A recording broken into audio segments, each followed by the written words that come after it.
يعني أنا شايف من وجهة نظري إن إحنا خلاص لبسناه، في عقد وفي كلام، والنادي الأهلي طبعًا ما بيمشّيش المدرب بسرعة، فإحنا كده لبسناه، فبالتالي إحنا ولا هنشم دوري ولا هنشم أفريقيا ولا هنشم أي حاجة بالطريقة دي، لازم حد يقعد معاه يفهّمه من الأول أصلًا عقلية اللاعب المصري، اللاعب المصري لمّا بيشوف المدرب قاعد عامل كده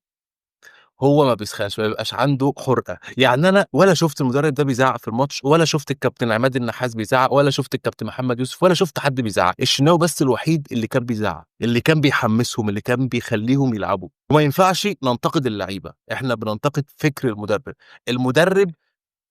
مش عارف إمكانيات لعيبته، فبالتالي مش عارف يوظّفهم صح، هو شايف نَفْسه إن هو بيلعب بطريقة أنا مش هاغيّرها، وده غلط، وأدينا شُفنا تشافي مع برشلونة كان عامل إزاي، ولمّا فليك مسكهم بقوا عاملين إزاي، هم الفرقة، ولكن هو عرف يوظّفهم صح، هو عرف